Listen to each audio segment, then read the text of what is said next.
இடித்த கொத்தமல்லி, கருவேப்பிலை, காம்பு, பூண்டு,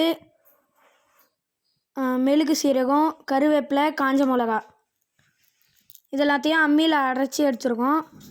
புளி தண்ணி, தக்காளி, கொத்தமல்லி, மஞ்சத்தூள், ரசப்பொடி, பெருங்காயம், கட்டி பெருங்காயம் இதெல்லாம் போட்டு அதை வந்து எடுத்துருக்கோம்.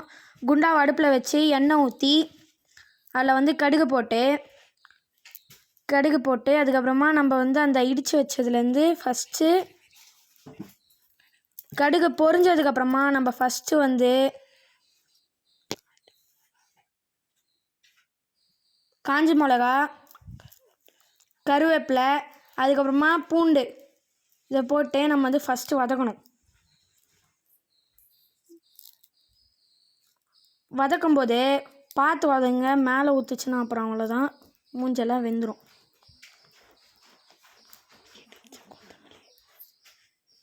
இடித்த கொத்தமல்லி, கருவேப்பிலை, காம்பு, அப்புறம் பூண்டையும் சேர்த்து போட்டுங்க.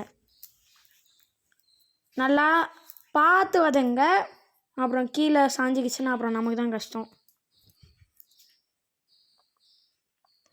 நல்லா வதக்கி நெக்ஸ்ட்டு நம்ம அம்மியில் அரைச்சி வச்சுக்கிற அந்த மெழுகு சீரகத்தை வந்து இப்போ வந்து குறிப்பிட்ட கன்சிஸ்டன்சி வந்து தான் போடணும்.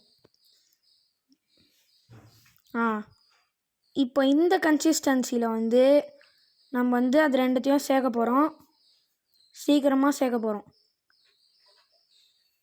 அதை வந்து சேர்த்துட்டு கொஞ்ச நேரம் அதை வந்து வதக்கிட்டே இருக்கணும். இப்போ இதை வந்து பார்த்து மொத்தம் கட்டி சேர்ந்துடாமல் வதக்கணும்.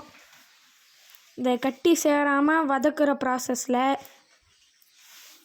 ஐயோ ஜஸ்ட் மிஸ்ஸு எபா இதுக்கு தான் நான் அப்போவே சொன்னேன், பார்த்து வதங்குங்க. நம்ம முன்னாடி கரைச்சி வச்சுருக்கிற புளி அதெல்லாத்தையுமே நம்ம எடுத்து இப்போ ஓரமாச்சுங்க. புளி, தக்காளி, கொத்தமல்லி, மிளகாத்தூள்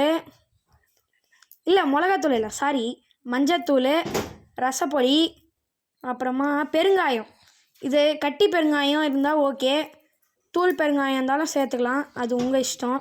ஆனால் கட்டி பெருங்காயம் தான் டேஸ்ட்டாக இருக்கும். தூள் பெருங்காயம்னா மூக்கில் ஏறிக்கும் பார்த்து. அப்புறமா இதை வந்து எடுத்து நீங்கள் வந்து ஒரு குறிப்பிட்ட இந்த கன்சிஸ்டன்சிக்கு வந்ததும் நீங்கள் வந்து அதை எடுத்து இதில் ஊற்றணும். தேவையான அளவு தண்ணி சேர்த்துங்க. அந்த குண்டா வந்து வாஷ் பண்ணி திருப்பி அதிலே தண்ணி சேர்த்துங்க, கொஞ்சமாக லைட்டாக.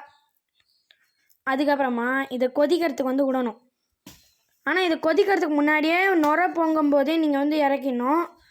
கொதிச்சா ரசம் மாதிரியே இருக்காது, வேறு ஏதோ ஒரு மாதிரி இருக்கும், டேஸ்ட்டு போயிடும். அதில் இருக்கிற அந்த மொத்த டேஸ்ட்டுமே போயிடும்.